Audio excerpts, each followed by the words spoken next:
किसान साथियों नमस्कार, मैं पुनीत सिसोदिया। किसान भाइयों, जो बेसल डोज में हम कोई भी फसल के अंदर बेसल डोज देते हैं, यानी कि बेसल डोज में जो फर्टिलाइज़र खाद डालते हैं वो बेहद ही इम्पोर्टेंट होता है, बहुत ज़रूरी होता है। क्योंकि अगर बेसल डोज आप सही से दे देते हैं फसल के अकॉर्डिंग या आपकी मिट्टी की जो कंडीशन है उसके अकॉर्डिंग अगर बेसल डोज आप परफेक्ट डाल देते हैं तो आपकी जो क्रॉप है वो हेल्दी होती है। स्टार्टिंग से ही पौधा हेल्दी होता है और आपकी फसल में कीट व रोग भी कम लगते हैं और फसल भी एकदम हेल्दी होती है, प्रोडक्शन भी अच्छा देखने को मिलता है।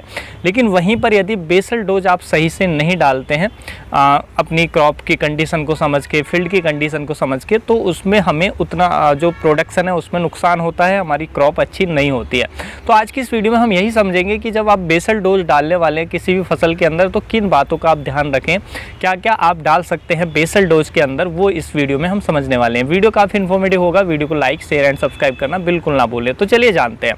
देखिए, बेसल डोज में एक तो हम, क्योंकि जो फास्फोरस होता है वो हमें देना होता है और फास्फोरस को ज़्यादातर हम जो भी उसकी पूरी डोज होती है वो उसी टाइम डाल देते हैं, बेड प्रिपरेशन के समय, बुवाई के समय बेसल डोज में। क्योंकि फास्फोरस इसलिए देते हैं, जड़ों का डेवलपमेंट के लिए ज़रूरी होता है।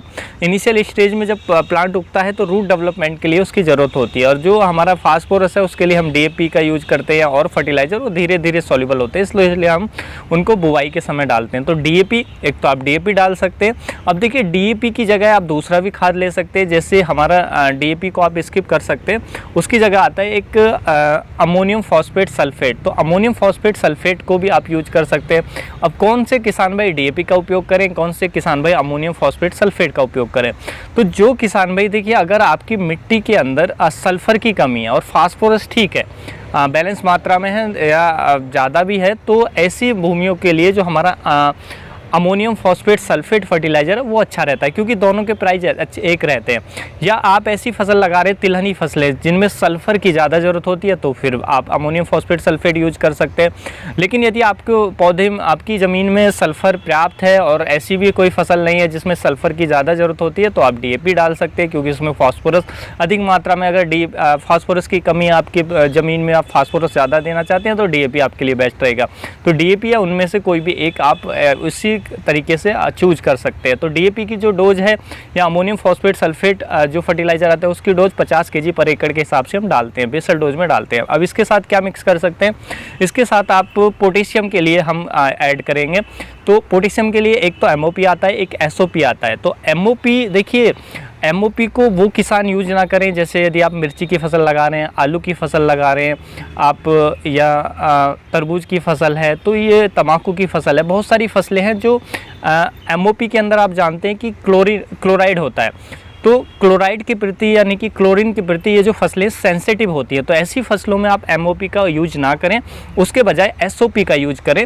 SOP ज़्यादा बेहतर रहेगा। तो MOP या SOP इनमें से कोई भी एक भी ऐड कर ले उसके साथ बेसल डोज में। हम DAP ले रहे हैं या दूसरा ले लें अमोनियम फॉस्फेट सल्फेट, उसके साथ इनमें से कोई एक भी ऐड कर ले अपनी फसल के अकॉर्डिंग पोटेशियम। और देखिए, बहुत सारे किसान भाई इसको स्किप भी कर सकते हैं कि कोई भी ना डालें, क्योंकि बहुत सारी ज़मीनों के अंदर जो पोटेशियम है वो उचित मात्रा में है, पहले से अच्छी मात्रा में है, तो आप चाहें तो इसको स्किप भी कर सकते हैं। तो वो आपकी ज़मीन की कंडीशन के हिसाब से ऐड करना है कि अगर पर्याप्त मात्रा में पोटेशियम पहले ही है या अधिक है तो आप फिर ये फर्टिलाइज़र रहने दें। उसके साथ साथ आप एक अच्छा सा माइक्रो न्यूट्रेंट ज़रूर ऐड कर लें बेसल डोज के अंदर। कोई भी अच्छा सा माइक्रो न्यूट्रेंट ले लें, जैसे सागरिका ले सकते हैं, जो दानेदार आता है वो ले सकते हैं, और भी बहुत सारे आते हैं अलग अलग कंपनियों के। तो कोई भी अच्छा सा जो माइक्रो न्यूट्रेंट्स है वो आप इसके साथ ऐड कर लें। सागरिका जैसे हम बात करें तो वो हम 10 kg पर एकड़ के हिसाब से हम इसके साथ ऐड कर लें। तो उसमें क्या है, सभी माइक्रो न्यूट्रेंट मिल जाते हैं हमारे प्लांट के लिए, जिससे प्लांट की ग्रोथ जो है अच्छी होती है। तो दानेदार माइक्रो न्यूट्रेंट को आप ज़रूर मिक्स कर लें उसके साथ बेसल डोज के अंदर। उसके साथ साथ देखिए, बेसल डोज में आपको क्या ऐड करना है। बेसल डोज में ये तो आप डालेंगे ही, फास्फोरस लिए, पोटास, वो आपकी सॉइल के ऊपर डिपेंड करेगा, MOP SOP लेना है या नहीं लेना है, या कौन सा लेना है। और उसके साथ साथ एक माइक्रो न्यूट्रेंट्स आपको लेना है। उसके साथ साथ आपको अपनी सॉइल के हिसाब से भी फर्टिलाइज़र ऐड करना है। जैसे मान लीजिए आपकी मिट्टी के अंदर किसी तत्व की कमी है, जैसे लोहे की कमी है, आयरन की कमी है, तो आप इसके साथ कोई फेरस सल्फेट ले लें। बोरोन की कमी है तो उसके लिए कोई फर्टिलाइज़र डालें। जिंक की कमी है तो उसके लिए ऐड करें। करें तो बेसल डोज में ज़रूर डालें। जिस तत्व की आपके खेत के अंदर इनके सिवाय जिस तत्व की कमी है, डिफिशियंसी है, वो आपको पता होगा आपकी ज़मीन के अंदर किसके तत्व की कमी है, वो भी आप बेसल डोज में उसको ज़रूर डालें, उससे रिलेटेड फर्टिलाइज़र मिक्स करें। तो इन चारों का जो कॉम्बिनेशन है आप डाल सकते हैं ज़मीन में बेसल डोज के हिसाब से, तो आपकी जो फसल है वो अच्छी होगी। तो ये ज़रूर आपको ध्यान रखना है। इस तरीके से जो आप डालेंगे, जो फर्टिलाइज़र और बेसल डोज तैयार करेंगे, तो आपको बहुत ही अच्छे रिजल्ट देखने को मिलेंगे। जो क्रॉप है वो भी आपको हेल्दी देखने को मिलेगी। देखिए आप चाहें तो बेसल डोज में यदि आपकी फसल के अंदर कुछ कीटों का अटैक है, जैसे कि स्पेशली नेमाटोड्स की समस्या काफ़ी ज़्यादा किसानों को देखने को मिलती है, तो कोई एक अच्छा सा नेमेटिसाइड भी आप इसके साथ ऐड कर सकते हैं। नेमेटिसाइड में देखिए कार्बोफ्यूरॉन आता है, लेकिन कार्बोफ्यूरॉन जो होता है बेहद ही टॉक्सिक होता है हमारी ज़मीन के कैंचों के लिए, और भी बहुत सारी प्रॉब्लम करता है। ये रेड लेवल के साथ आता है, तो बहुत ज़्यादा जहरीला होता है कार्बोफ्यूरॉन।